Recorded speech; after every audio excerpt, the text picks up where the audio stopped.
جب نجران کے عیسائیوں کے ساتھ مباہلے کا وقت آن پہنچا اور اللہ نے قرآن میں اس منظر کو بیان کیا ہے، قُلْ تَعَالُوا نَدْعُ أَبْنَاءَنَا وَأَبْنَاءَكُمْ وَنِسَاءَنَا وَنِسَاءَكُمْ وَأَنفُسَنَا وَأَنفُسَكُمْ ثُمَّ نَبْتَهِلْ۔ اے محبوب ارشاد کر دیجئے، تم بھی اپنے بیٹے لے آؤ، ہم بھی اپنے بیٹے لے آتے ہیں، تم بھی اپنی خواتین لے آؤ، ہم بھی اپنی خواتین لے آتے ہیں، تم خود آ جاؤ اور ہم بھی خود آ جاتے ہیں، پھر ہم مباہلہ کرتے ہیں اور جھوٹوں پر اللہ کی لعنت کرتے ہیں۔ تو حضور علیہ السلام جب مباہلہ کے لیے نکلے، نجران کے عیسائی پورے کر و فر کے ساتھ اور اپنے لوگوں کے ہمراہ منتظر تھے، تو حضور نکلے تو حضور کے ساتھ حضرت علی المرتضیٰ رضی اللہ تعالیٰ عنہ تھے، آقا کریم کے ساتھ حسنین کریمین تھے اور سیدہ فاطمہ رضی اللہ تعالیٰ عنہا تھی۔ اس طرح کہ حضور نے حسنین کریمین کے ہاتھ تھامے ہوئے تھے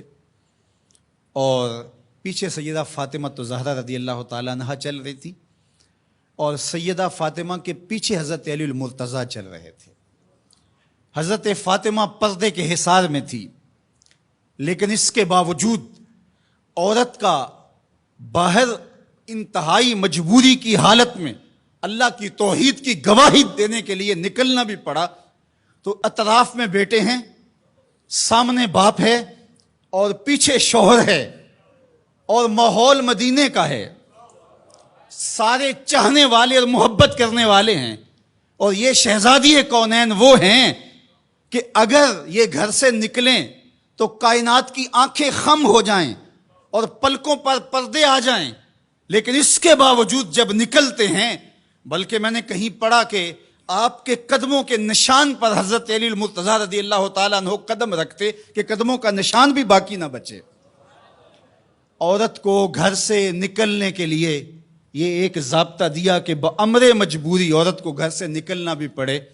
تو اس کو اپنے محرم کے ساتھ کس احتیاط سے نکلنا پڑے گا۔ اللہ اکبر! یہ ملکوتی قافلہ، یہ تقدس مآب قافلہ جو 5 نفوس پر مشتمل تھا، جس پر میرے حضور نے ارشاد فرمایا اللہم ہؤلاء اہلی، اللہ یہ ہیں میرے اہل، یہ ہیں میرے گھر والے۔ اللہ اکبر! میری کل کائنات یہ ہے، اور آج تیری توحید کی گواہی کے لیے، سچائی کی گواہی کے لیے، مباہلے کے لیے لے کر کے پیش ہو رہا ہوں۔ اللہ اکبر! اب جب مباہلے کا وقت آیا اور ان لوگوں کو دیکھا تو ان کا جو بڑا پادری تھا اس نے اپنے سارے پادریوں کو مخاطب کر کے کہا واللہ میں وہ چہرے دیکھ رہا ہوں، اگر یہ کہیں کہ یہ پہاڑ یہاں سے اٹھ کے ادھر ہو جائے تو سرک کے پہاڑ ادھر ہو جائے گا، اور اگر تم نے ان سے مباہلہ کر لیا تو میں یہ یقین رکھتا ہوں کہ کوئی عیسائی باقی نہیں رہے گا، اور اگر اپنی بقا چاہتے ہو تو پھر راستہ بدل لو، پتلی گلی سے نکل جاؤ۔ اور وہ بھاگ گئے، کیوں کہ یہ وہ تقدس مآب چہرے ہیں کہ اگر یہ پہاڑ کو کہیں اپنی جگہ سے ہٹ جا تو پہاڑ بھی ہٹ جائے گا، ہمالیہ بھی اپنی جگہ سے سرک جائے گا، اور انہوں نے اگر بد دعا بول دی تو تمہارا نشان نہیں رہے گا اور تمہاری نسل باقی نہیں رہے گی۔ میرے ان جملوں پر اور میری اس گفتگو پر تھوڑی دیر ٹھہر جائیں۔ انہوں نے کہا کہ اگر انہوں نے بد دعا بول دی تو کوئی عیسائی موجود نہیں رہے گا، اور انہوں نے آل رسول کا حیا کرتے ہوئے مباہلے سے پسپائی اختیار کر لی۔ آج دنیا کے جس خطے میں بھی آپ چلے جائیں، آپ کو جیسے بھی عیسائی ضرور ملیں گے، ان کا مذہب جس صورت میں بھی ہے بہرحال موجود ملے گا،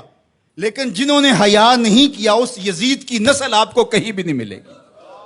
اس شمر کی اولاد آپ کو کہیں نہیں ملے گی، ابن زیاد کی نسل آپ کو کہیں نہیں ملے گی۔ میں نے تو دنیا گھومی ہے،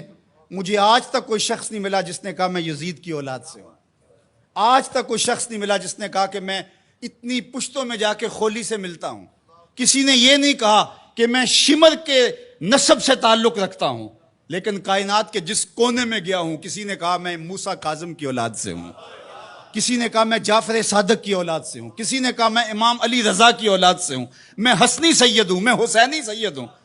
تو یار نام تو ان کا باقی رہا، تو یزید کا تو نشان مٹ گیا، تشخص بھی مٹ گیا، اور حسین کے روزے پہ آج بھی جھنڈے جھولتے دکھائی دیتے ہیں۔ فخر کا دل میں دریچہ باز کرنا چاہیے، جن کا تو آقا ہے ان کو ناز کرنا چاہیے۔ ہمارے لیے فخر ہے کہ ہم حسینی ہیں، حسینی ہونا اعزاز ہے، حضور کی آل کی محبت اور ان کی ولا یہ ہمارے سینوں کا اجالا ہے، یہ باطن کی روشنی ہے۔ اقبال کہتا ہے کہ آج اگر آپ میرے اندر ایمان کی حرارت دیکھتے ہیں اور اسلام کا حقیقی فلسفہ اگر میرے نوک قلم سے ٹپکتا ہوا دیکھتے ہیں تو یہ نور، یہ اجالے اور یہ روشنیاں مجھے نصیب کس چوکھٹ سے ہوئی؟ از ولائے دودھ مانش زندہ ہم۔ میرے باطن کی حرارت اور توانائی کا سبب یہ ہے کہ میں حضور کی اولاد سے پیار کرتا ہوں۔ اللہ اکبر۔ در جہاں مثل گوہر تابندام، کہا کہ یہ عکس جمال رسالت معاب اور پھر عکس اہل بیت نبوت ہے کہ آپ کو میرا چہرہ چمکتا ہوا دکھائی دیتا ہے، تو یہ زندگی اور یہ حرارت جو ہے وہ اہل بیت نبوت کے سبب سے نصیب ہوتی ہے۔